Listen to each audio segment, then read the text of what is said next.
آپ کے سامنے جو کرونا کی وجہ سے پاکستان میں حالات بدل رہے ہیں اور جو جس طرف جا رہے ہیں، میں یہ سمجھتا ہوں کہ ہم ہر روز نہیں تو ہر دوسرے یا تیسرے روز آپ کو آگاہ کرتے رہیں گے، تاکہ آپ کو سب کو پتہ چلے کہ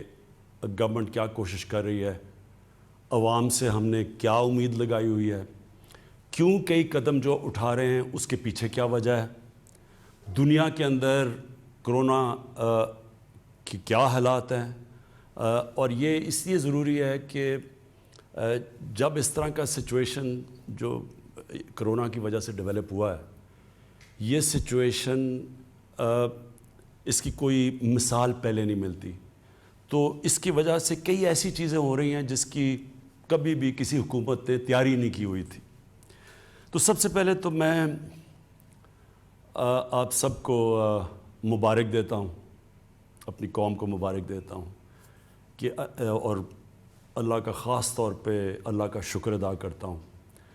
کہ جو ہم اس وقت کیلکولیٹ کر کے بیٹھے تھے، اور کیلکولیشن کون کرتا ہے؟ ہمارا جو national command and operation centre, جدھر سارے پاکستان کے ٹاپ ادارے جو بھی یہ کرونا کے ساتھ اور جو صحت کے شعبے کے ساتھ انوالوڈ ہیں اور ایڈمنسٹریشن کے، وہ ہر روز بیٹھ کے اپنے ڈاکٹرز کے ساتھ پورا ڈیٹا سارے پاکستان سے لے کے وہ اینالائز کرتے ہیں کہ کتنی بیماریاں ہوئیں، ہسپتال میں کتنا پریشر ہے، اور کرونا کی پروجیکشن کیا تھی اور آج کیا ہے۔ تو یہ ہر روز یہ مسلسل یہ انالیسز ہو رہا ہوتا ہے، جائزہ لیا جا رہا ہوتا ہے، اور اس کے مطابق جو میں آپ کو مبارک دینا چاہتا ہوں کہ اس کے مطابق آج نہیں 25 اپریل تک ہم اندازہ یہ تھا کہ 50,000 کرونا کے مریض ہوں گے پاکستان میں، اور آج جو ہم کیلکولیٹ کر رہے ہیں انشاءاللہ 12 سے 15,000 تک کرونا کے مریض ہوں گے۔ جو کیلکولیشن پہلے تھی 50,000 ہونے تھے، آج جو ہم سارے اسیس کر رہے ہیں جتنے بھی کرونا کے کیسز آ رہے ہیں، تو آج ہم سمجھتے ہیں کہ 12 اور 15,000 کے بیچ میں ہے۔ اس کا مطلب کیا ہے؟ اس کا مطلب یہ ہے کہ جو ہمارے ہسپتالوں کے اندر فیسلٹیز ہیں وہ اتنی ہیں کہ ان 12 سے 15,000 میں جن کو انٹینسو کیئر کی ضرورت ہے، جن کی طبیعت اتنی خراب ہو جائے گی کہ ان کو انٹینسو کیئر ہاسپٹل کی جو وہ فیسلٹیز چاہیے ہوں گی جو انٹینسو کیئر میں ہیں، مثلا وینٹیلیٹر اور آکسیجن،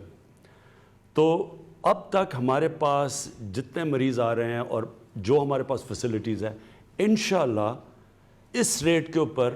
ابھی اس مہینے ہمیں کوئی مسئلہ نہیں ہوگا، ہمارے پاس وہ فیسلٹیز ہیں ہمارے ہاسپٹلز میں۔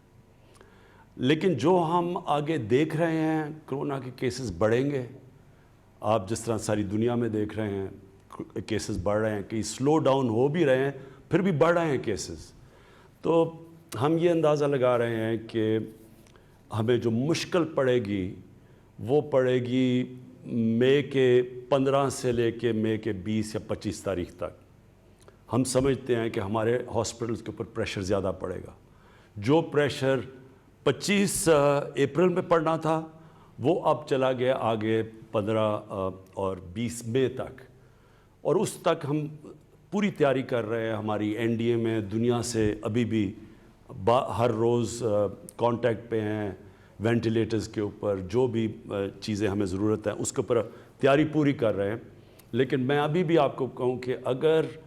اگر ہم زیادہ احتیاط کر دیں تو ہو سکتا ہے کہ یہ اور آگے چلا جائے، یعنی جس طرح ہم 25 اپریل کو سمجھ رہے تھے یہ چلا گیا اب 10 سے 20 مئی تک، اور اگر ہم جو میں ابھی بعد میں آپ سے بات کروں گا، اگر ہم نے احتیاط کر لی تو یہ اور بھی آگے جا سکتا ہے۔ اور یہ اس لیے ہے کہ آج ہم اس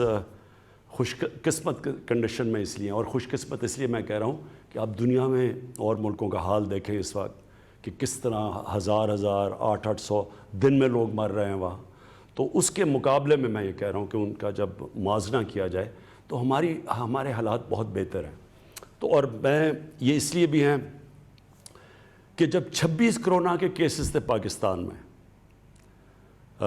13 مئی کے قریب، تو ہم نے تب لاک ڈاؤن کیا تھا پاکستان میں۔ ہاں 13 مارچ کو، تو ہمارا 26 فروری کو پہلا کیس آیا تھا، اور جب ہمارے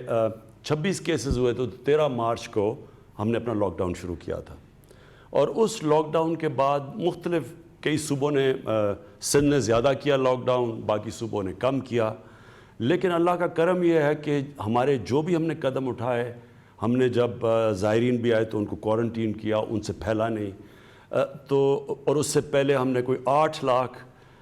یعنی 13 مارچ تک 8 لاکھ لوگوں کو ہم ایئرپورٹ پہ اسکرین کر چکے تھے۔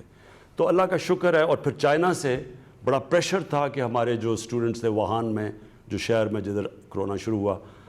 ان کو واپس بلایا جائے۔ ہم نے پریشر لیا، اور اللہ کا شکر ہے کہ ایک بھی کیس ہمیں چائنا سے پاکستان نہیں آیا۔ اب جدھر آج ہم کھڑے ہیں، ہم نے جس طرح آپ نے دیکھا کہ ہم نے آہستہ آہستہ فیصلہ کیا کہ ہم اب جو لاک ڈاؤن کی کنڈیشنز کم کرنے لگے ہیں، جس میں سب سے بڑا جو سیکٹر ہے کنسٹرکشن کا، ہم نے فیصلہ کیا کہ کنسٹرکشن کا سیکٹر ہم کھولنے لگے ہیں۔ تو وہ کیوں کھولنے لگے یہ میں پہلے بھی آپ سے بات کر چکا ہوں، لیکن میں یہ بات پھر سے دہراؤں گا، کیونکہ آپ کو سمجھنا چاہیے کہ ہم یہ کیوں قدم اٹھا رہے ہیں۔ دیکھیں، ہمارے جیسے ملک پاکستان، ہندوستان، بنگلہ دیش، ساؤتھ افریقہ جیسے جگہ، جدھر کچی بستیاں ہیں، جدھر غریبوں کی بستیاں ہیں، جدھر کچی آبادیاں ہیں، جدھر شینٹی ٹاؤنز جن کو کہتے ہیں، فلپینز ہے، یہ سارے ملکوں کے اندر جو کنڈیشنز ہیں، جو حالات ہیں، وہ مغرب سے مختلف ہیں۔ مثلا یورپ اور اگر امریکہ کا آپ دیکھیں تو ان سے ہمارے مختلف حالات ہیں۔ ہمارے کچی آبادیوں کے اندر، ہمارے غریبوں کے محلوں کے اندر لوگ جڑ کے رہتے ہیں، ایک ایک کمرے میں 6 سے 5 سے 8 لوگ بھی رہتے ہیں۔ اور وہاں کئی بدقسمتی سے پاکستان میں کچی آبادیوں میں یہ حالات ہیں کہ پانی نہیں ملتا اتنا۔ تو ہم جب ایک قوم فیصلہ کرتی ہے کہ ہم لاک ڈاؤن کریں گے، تو یہ ضرور سوچنا چاہیے کہ جب ہم لاک ڈاؤن کریں گے تو ہماری نظر میں ہونا چاہیے کہ یہ جو غریبوں کی آبادیوں میں لوگ رہتے ہیں، ان کے اوپر اس کے کیا اثرات آئیں گے۔ اور مجھے افسوس سے کہنا پڑتا ہے کہ پاکستان کے اندر، میں کیونکہ میری عمر تقریباً پاکستان جتنی ہے، میں ساری زندگی یہ دیکھتا رہا ہوں کہ ہم جو قانون بناتے ہیں، پالیسیز جو ہم بناتے ہیں، ہم صرف ایک چھوٹی سی ایلیٹ کلاس کا سوچتے ہیں۔ ہم اگر تعلیم کا بھی نظام پاکستان میں ہم نے، اور میں اس پریولیج کلاس سے ہوں جس کو بہترین تعلیم ملی، لیکن ہم نے کبھی یہ نہیں سوچا کہ عام لوگوں کے لیے جو تعلیم ہے، کیا وہ مقابلہ کر سکتے ہیں ہمارے جیسے لوگوں کا، جن کو چھوٹے سے طبقے کو اچھی تعلیم انگلش میڈیم ملتی تھی۔ اسی طرح ہم نے آہستہ آہستہ گورنمنٹ کے ہسپتالوں کو تباہ ہوتے دیکھا،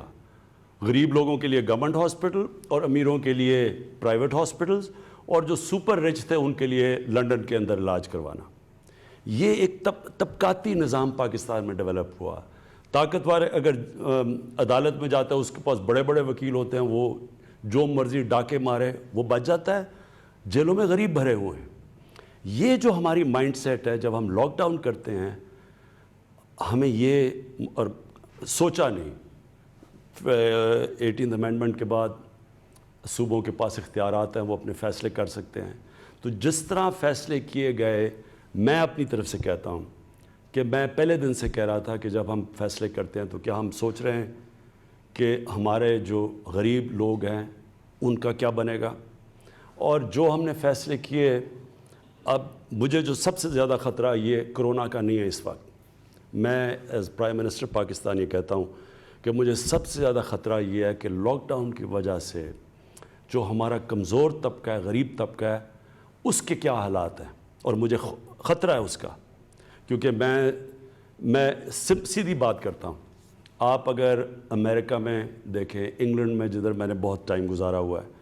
وہاں کا جو مزدور ہے وہ زیادہ تر تقریباً 100% رجسٹرڈ ہے، ہوگا 2-3% نا رجسٹرڈ، لیکن وہ رجسٹرڈ ہے۔ اور آج اگر امریکہ میں یا انگلینڈ میں دیکھ لیں، کینیڈا میں دیکھ لیں، وہ کیا کر رہے ہیں کہ جیسے جیسے وہ بے روزگار ہو رہے ہیں ان کو ڈائریکٹلی پیسے جا رہے ہیں، ان امپلائمنٹ بینیفٹس ہیں وہاں، ان کے بینکوں کے اندر پیسے جا رہے ہیں، کیونکہ ان کے پاس لسٹ ہے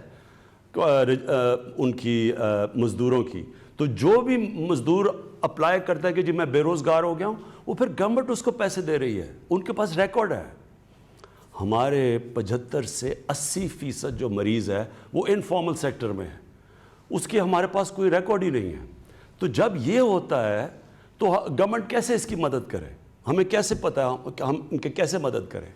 تو اس لیے ہمارے ملک میں یہ بڑا مشکل ہے جب ایک دہاڑی دار جا کے گھر بیٹھ جاتا ہے، روزگار جب ختم ہوتا ہے، اس کے بیوی بچے اس کی دہاڑی کے اوپر ڈپینڈ کر رہے ہیں کہ انہوں نے کھانا پینا ان کا بندوبست کرتا ہے۔ ہو سکتا ہے وہ 1 ہفتہ 2 ہفتے بیچارے اپنے ساری جو بھی بچایا ہوا ہے ان کو وہ خرچ کر دیں، تو آخر میں ان کے پاس کیا چوائس ہے؟ یا تو سوشل سیکیورٹی سسٹم ہی نہیں ہے۔ یہ جو مغرب ہے وہاں تو پورا ویلفیئر سٹیٹس ہیں، یورپ جو ہے ادھر تو سوشل سیکیورٹی ہے، یہاں تو وہ بھی نہیں ہے۔ اس لیے جب ہم فیصلہ کرتے ہیں ہمارے حالات مختلف ہیں، اور اس لیے ہمیں یہ جو کنسٹرکشن ہے یہ ہم فیصلہ اس لیے کھولنے کا کیا، میں نے اور میرے کیبنٹ ہیں، کیونکہ ہم یہ سمجھ رہے ہیں کہ ہم پہنچ ہی نہیں سکتے اتنے زیادہ، یہ جو ان رجسٹرڈ مزدور ہیں ہم ان کے پاس نہیں پہنچ سکتے۔ ہم نے احساس پروگرام کیا، یہ پاکستان کی تاریخ کا سب سے بڑا پروگرام ہے۔ 12,000 روپے جو ہم 1,20,00,000 خاندانوں کو پہنچا رہے ہیں، یہ کبھی ہوا ہی نہیں ہے پاکستان میں اتنا بڑا پروگرام، اور وہ بھی میرٹ کے اوپر، یعنی کسی قسم کی سیاسی مداخلت نہیں ہے اس میں۔ لیکن اس کے باوجود ہم سمجھتے ہیں کہ یہاں اتنے زیادہ جو لوگ ہیں جو اس سے نیٹ سے باہر ہیں، ان تک ہم کیسے پہنچ سکتے ہیں؟ اور ہمیں ڈر یہ ہے کہ جب تک ہم وہاں پہنچیں لوگ بھوک سے سڑکوں پہ آ جائیں گے،